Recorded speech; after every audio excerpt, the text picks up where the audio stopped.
And now back to Bobby Likis Car Clinic and your host, Bobby Likis. Let's go to New York first. Take a call from Elizabeth. Elizabeth, welcome to Bobby Likis Car Clinic. Glad to have you in the house. Hello. Hello. I have a question about a 2012 Impala. I don't know the answer. Okay. but I'll fake it, so let's go. Okay. All right. The light that's coming on says service stabilizer track. Yeah, StabiliTrak, right. Do you know what that is? I do. I do. In Elizabeth, I smile, and I love your attitude, by the way. Here in essence, your vehicle has anti-lock brakes, and Okay. and those you probably are, because that's one of the oldest new technologies on cars. Understand that when you are in a panic stop, you just nail the brake pedal, and then the brakes are pumped, and they do that all automatically to help you maintain control. Okay. All right, that's that. So what the manufacturers did, they said, we should be able to take that same those same sensors, which is basically it's having a speedometer in each wheel. And so you're going 40 miles an hour and you nail the brake pedal, and if the right rear wheel starts to slide, that means that it goes from 40 not to 37, 36, 35, it goes to 0. And because it locks up, and so the computer reads the speedometer of each wheel and says, oh, okay, we need to release the right rear brake because it's sliding. That tire's locked up. Okay. Okay, now, having said that, I don't want to confuse you here, but just know that you've got 4 little speed sensors that check the speed of each wheel, so that when in a panic stopping situation, your brakes can be controlled by a computer that pump and let the brake pedal loose, and let that brake pressure off that, and then reapply it about 15 times a second. Now, the manufacturer says, well, I bet we could use that same methodology under acceleration as well as deceleration.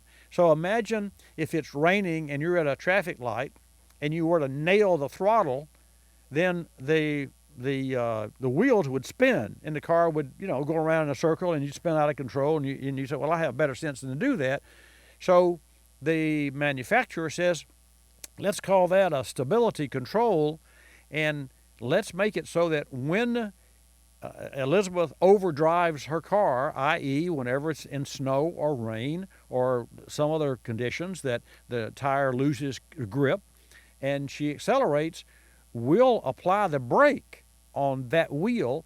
At the same time, we'll take the gas pedal away from the engine and control the engine. Okay. So your StabiliTrak is a separate side system in your vehicle that reads the acceleration and the speed of the wheels, and then controls the brakes and also the throttle. So you could literally, and you should try this just to better understand. Everyone listening should try this in a vacant parking lot on a rainy Sunday afternoon when nobody's around. Just take your car way over to the side and just nail the throttle from a stop position. I mean, true, you don't have to go but 20 feet, and you'll find that the StabiliTrak is going to shut the engine down, and it's not going to spin the tires. It's going to and it's going to make a genius out of you, because you're not going to be able to spin it out.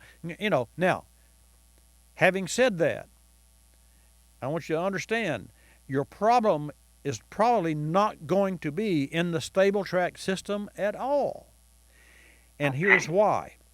Your problem is probably an engine control management system, and the engine light comes on, and which tells the stability system that, hey, I can't control this engine. I've got a problem here. Now, it doesn't know whether it can or not, but it just sees that there's a problem. And I want you to know this, because don't be surprised that when you go into your service shop, they say your StabiliTrak is okay. We just reset that a light, but you have a problem with the engine, the O2 sensor, or with a throttle control, or with some other sensor. And because whenever the StabiliTrak can't do its job, and it can't do its job if the engine throttle is not doing its job, or if there's some issue there, it doesn't know what the issue. It just knows that the engine's got a problem here. So when the engine has a problem, has a problem, it's automatically associated with the StabiliTrak, and the StabiliTrak pops up this little warning light and says, "I'm out of here. Don't trust me. I'm out of here. Don't depend on me." And so we have seen this almost universally.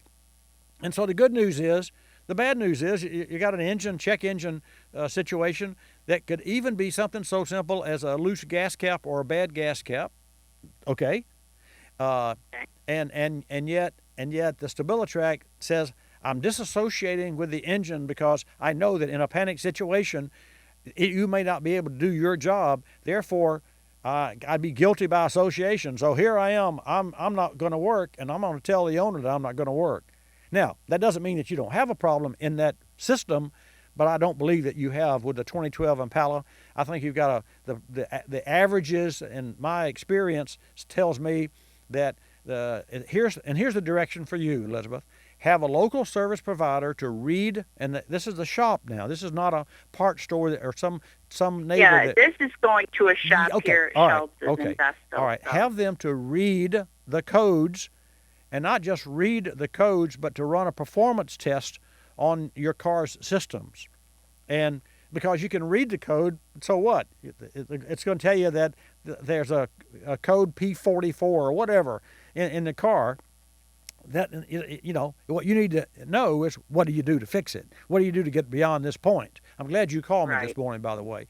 So have a technician read the codes and perform a little performance test, and just know that's going to take about an hour's worth of work. And then after the technician reads the codes and then goes a little deeper, and not physically, but just using his professional scan unit and test the engine, then you're going to have a little engine problem, and then the other problem is going to go away, because once the engine controller has the ability to control, the stability will say, "Hey, I'm back in the game. You can count on me now." Does that make sense? Yeah. Now, is that an expensive thing, or? I have no way of knowing what expense would be incurred, but I just can tell you that it is much simpler on a 2012 Impala than it would be on a 95 Impala or an older car.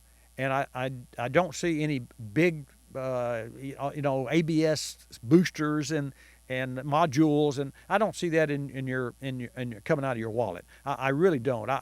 This is not that big a deal. And what I would I'd be willing to do, you use this week, you call tomorrow, or Monday, you make your appointment, you get your car in there, you agree to spend the 1 hour in labor, pay them the 1 hour for their report and their prognosis, and then you discuss that with me next week. You can always go back, nothing's going to change, and I'll be glad to give you advice on the next step. You got it? Yeah. Cool.